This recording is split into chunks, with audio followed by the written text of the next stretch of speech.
Alors là, nous sommes au musée de préhistoire du Grand Pressigny. C'est un musée départemental du conseil départemental d'Indre-et-Loire. Il est installé dans un château qui a été construit à partir du XIIe siècle. Et il y a une aile qui a été construite à partir de 2009 de manière à pouvoir augmenter le musée, présenter l'ensemble des collections de préhistoire de la région, en gros, de la région centre.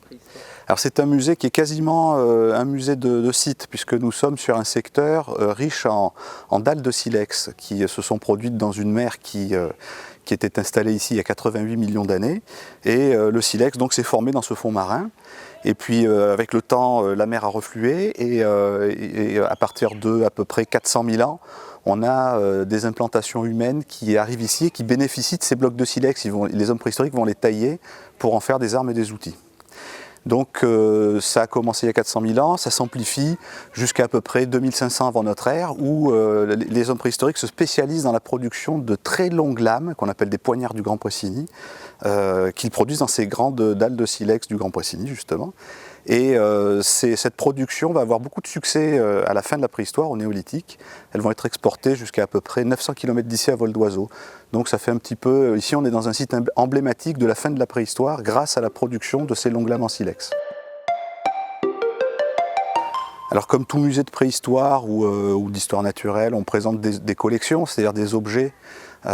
Pour ce qui concerne la préhistoire, ce sont des restes d'activités humaines préhistoriques. Donc la médiation est chargée de en fait, faire le lien entre ce que les chercheurs, les archéologues ont trouvé, ont déduit de ces objets, de l'analyse de ces objets, et ce que le public pourrait comprendre en plus de ce qu'il voit dans les vitrines. On fait le lien en fait, avec le public et avec les données archéologiques.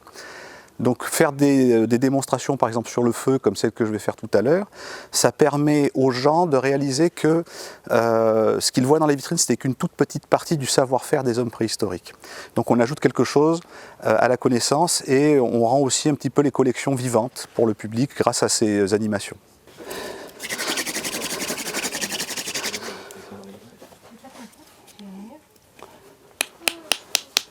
Vous voyez que la fumée ne sort plus du bâton mais du tas de sciure. Ah oui.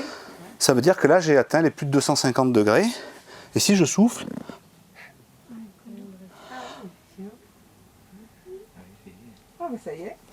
j'ai la braise.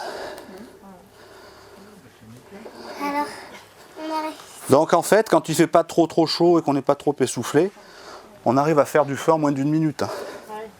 Mais il faut de l'entraînement. Pour l'animation feu, là, je vais présenter deux méthodes de production du feu qu'utilisaient les hommes préhistoriques. C'est pas juste un concours pour montrer qu'on sait très bien faire du feu et qu'on est super habile. C'est pas un cours de survie. C'est vraiment un état de la connaissance scientifique sur les moyens qu'avaient les hommes préhistoriques de produire du feu. Donc là, je vais présenter deux techniques, la percussion et la friction. Et puis aussi, je vais étayer avec les indices trouvés par les archéologues qui me permettent de reconstituer ces méthodes-là.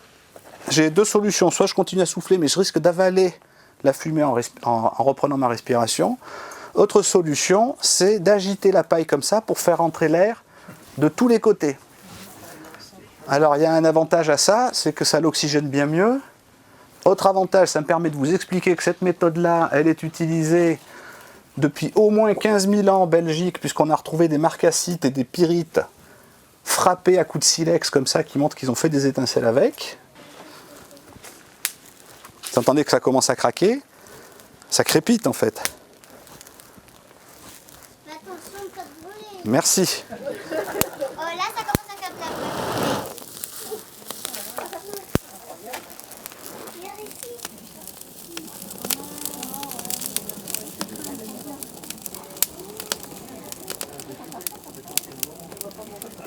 Et quand ils voient la production du feu, ils réalisent que beaucoup des idées qu'ils ont en tête sont fausses.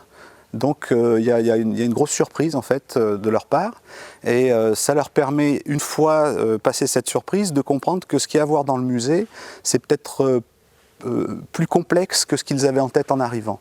Hein, on sort de l'idée caricaturale de l'homme préhistorique brut épaisse et on se rend compte qu'il y avait quantité d'astuces, de savoir-faire, de techniques développées sur des millénaires et enseignées du parent aux enfants, du spécialiste aux novices, enseignées durant la préhistoire comme à notre époque, hein, comme nous maintenant, on enseigne, on développe, on est curieux, exactement comme les hommes préhistoriques.